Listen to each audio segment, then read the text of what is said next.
कथावाचक भागवत गीता और रामचरितमानस का पाठ करते हैं। महाराष्ट्र राज्य के पुणे शहर में एक भागवत कथावाचक एवं कीर्तन करने वाले वासुदेव बुआ बुरसे हैं। भागवत गीता और रामायण जैसे ग्रंथों को भारत की अनमोल धरोहर बताते हैं। इन ग्रंथों को प्रेरणा और ऊर्जा के केंद्र बताते हैं। इसी से संबंधित देखिए हमारी यह पूरी रिपोर्ट। भारत देश सदैव से आध्यात्मिकता का केंद्र माना जाता है। कहा जाता है पूरे विश्व में आध्यात्म का प्रसार भारत की पुण्य भूमि से ही हुआ है। भारत में ईश्वर में आस्था रखने वाले लोगों की कोई कमी नहीं है। यहाँ पर ईश्वर प्राप्ति के मार्गदर्शकों की भी कोई कमी नहीं है। भारत में हजारों लाखों पंडित, मुल्ला, काजी, धर्म गुरु आध्यात्म का प्रचार प्रसार करते हैं। ऐसे में आपने किसी न किसी कथावाचक से रामचरितमानस या भागवत का पाठ तो अवश्य ही कभी न कभी सुना ही होगा। इन कथावाचकों द्वारा इन धर्म ग्रंथों को अनमोल बताया जाता है। भागवत को विलक्षण ग्रंथ बताते हैं जिसे हजारों बार सुनने के बावजूद भक्ति की प्यास खत्म नहीं होती। पुणे के भागवत कथावाचक एवं कीर्तन करने वाले वासुदेव बुआ बुरसे बताते हैं, कलयुग में भागवत कथा साक्षात भगवान की वाणी है जो मोक्ष का मार्ग प्रशस्त करती है। रामचरितमानस जीवन जीने की कला और भागवत मृत्यु उपरांत मोक्ष प्राप्त करने की कथा है। ये ग्रंथ भारत भूमि की अनमोल धरोहर है। युगों युगों तक लोगों की प्रेरणा और ऊर्जा का केंद्र बने रहेंगे। आइए अब आपको रामचरितमानस और भागवत पुराण की वास्तविकता बताते हैं। जानते हैं इन ग्रंथों के पाठ करने से क्या लाभ प्राप्त होते हैं। ये वृत्तांत उस समय का है जब राजा परीक्षित को 7वें दिन सर्प द्वारा मृत्यु का श्राप लगा था। सभी ने सोचा बचे हुए 7 दिनों में राजा परीक्षित को भागवत की कथा सुनाई जाए ताकि राजा का यहाँ से मोह हट जाए और प्रभु के चिंतन में लग जाए। सभी ने भागवत कथा को सुनना उत्तम माना, लेकिन प्रश्न खड़ा हुआ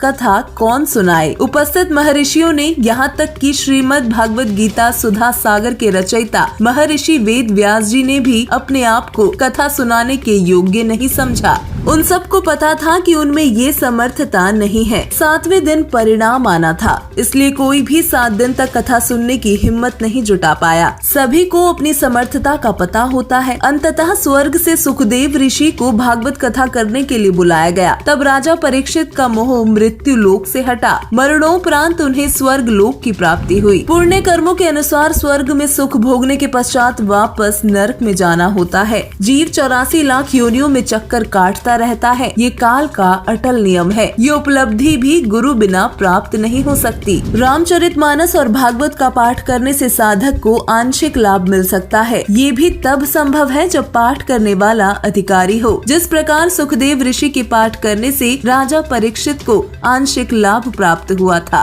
संसार से मोह छुटा था। अपने जीवन में किए गए अन्य पुण्य कर्मों के कारण स्वर्ग लोक में प्राप्ति हुई। लेकिन रामचरितमानस, भागवत तथा अन्य किसी भी सदग्रंथ के पाठ मात्र करने से पूर्ण मोक्ष संभव नहीं। इनसे साधक को केवल कर्म फल ही प्राप्त हो सकते हैं। संसार रूपी माया से मोह हटाकर ईश्वर की भक्ति की प्रेरणा प्राप्त हो सकती है। पुराणों, रामायण, महाभारत के पाठ से अधिक लाभ श्रीमद् भागवत गीता और चारों वेदों का पाठ करने से मिलता है। 4 वेदों में भी अधिक फल 5वें सूक्ष्म वेद के पाठ करने से मिलता है। वर्तमान समय में एकमात्र तत्वदर्शी संत सदगुरु रामपाल जी महाराज हैं, जो सभी सदग्रंथों और सूक्ष्म वेद का पाठ करने के अधिकारी संत हैं। भोले श्रद्धालुओं को चाहिए कि अधिकारी संत के मुख से ज्ञान को सुने, तत्वदर्शी संत के सत्संग प्रवचनों से लाभ उठाएं। सदगुरु रामपाल जी अपने सत्संग में सभी धर्मों के सदग्रंथों से ज्ञान बताते हैं। हर एक आध्यात्मिक पहलू पर विचार व्यक्त करते हैं। संत रामपाल जी महाराज जी के मंगल प्रवचनों को सुनने से वास्तविक मोक्ष मार्ग का ज्ञान प्राप्त होता है, जो भागवत तथा रामायण की कथा से असंख्य गुना अधिक लाभदायक है।